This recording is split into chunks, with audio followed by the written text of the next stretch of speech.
जब आप प्रभु के साथ जुड़ जाओगे तो आपकी परीक्षा आरंभ हो जाएगी। कुछ लोग इसे दुख समझते हैं तो कुछ लोग प्रभु की कृपा। प्रभु अपने भक्तों की सदैव परीक्षा लेते रहते हैं। इस परीक्षा में भक्तों को अनेकों कष्टों का सामना करना पड़ता है। सामान्य लोग इसे अपना दुख मानकर पीछा छुड़ाते हैं। वही साधक तथा प्रेमी प्रभु की इच्छा समझकर उसका सामना करते हैं। 32 जो है माखन चोर, जो है मुरली वाला, वही है हम सबके दुख दूर करने वाला। जो माखन चोर है, जो मुरली वाला है, वही सबके दुख हरने वाला है।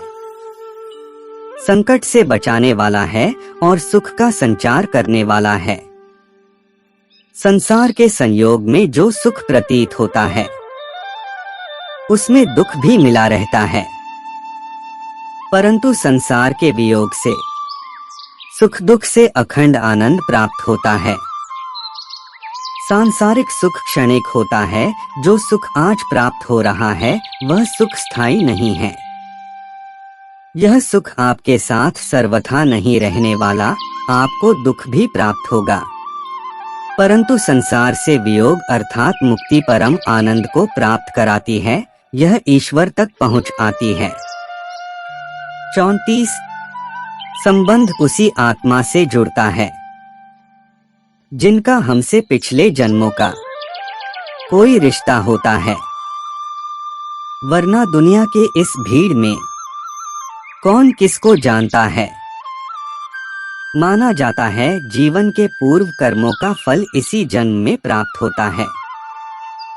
जितने भी रिश्ते नाते सुख दुख व्यक्तिगत जीवन में प्राप्त होते हैं वह पूर्व जन्मों का फल है, वरना कौन इतनी बड़ी दुनिया में आपसे दिल लगाता है।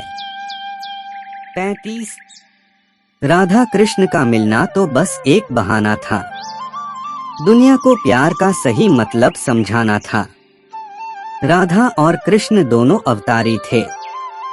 दोनों का जन्म कुछ विशेष परिस्थितियों के लिए हुआ था।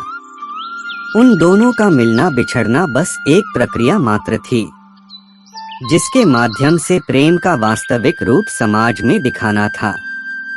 36 प्रेम और आस्था दोनों पर किसी का जोर नहीं।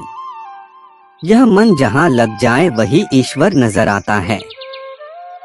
आस्था और प्रेम पर व्यक्ति का स्वयं नियंत्रण होता है। जहाँ आस्था और प्रेम लग जाता है वही श्री कृष्ण के दर्शन हो जाता है, क्योंकि श्री कृष्ण सर्वव्यापी है। तेरे साथ को तरसे, तेरी बात को तरसे, तेरे होकर भी एक मिलन को तरसे। कृष्ण और राधा का प्रेम अविरल बहती गंगा के समान शुद्ध है। परस्पर एक होते हुए भी दोनों एक दूसरे से मिलने को तरसते हैं, एक दूसरे से बात करने को सोचते हैं। एक दूसरे के होकर भी मिलन की संभावना नहीं है। 38 प्रहलाद जैसा विश्वास हो, भीलनी जैसी आस हो, द्रौपदी जैसी पुकार हो, मीरा जैसा इंतजार हो, तो कृष्ण को आना ही पड़ता है। कृष्ण को जो भी भक्त सच्चे हृदय से पुकारता है वह उनके साथ सदैव खड़े हो जाते हैं। प्रहलाद जैसा विश्वास, भीलनी जैसी आशा और द्रौपदी जैसी पुकार, मीरा जैसा इंतजार। अगर सभी शुद्ध हो तो कृष्ण को तो आना ही पड़ता है। जीवन में आधे दुख इस कारण जन्म लेते हैं क्योंकि उनसे आशाएं बड़ी होती है।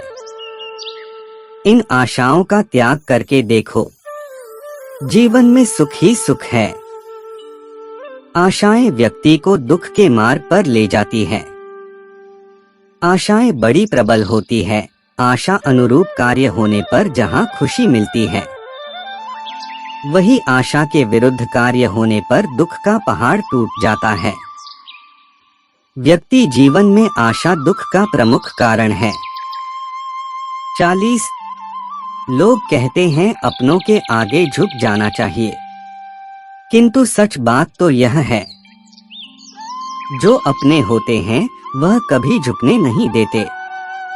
जो लोग यह कहते हैं अपनों के आगे झुकने में बुराई नहीं है, उन्हें यह भी मालूम होना चाहिए जो अपने होते हैं वह कभी झुकने नहीं देते। हम आशा करते हैं कि आपको श्री कृष्ण के यह सभी कोट्स, सुविचार अथवा अनमोल वचन काफी पसंद आए होंगे। यदि आप लोगों को अच्छा लगा हो तो हमारे YouTube चैनल कृष्णा टारगेट को लाइक, सब्सक्राइब और शेयर करें ताकि और ज्ञान की बातें आप तक पहुंचा सकूं।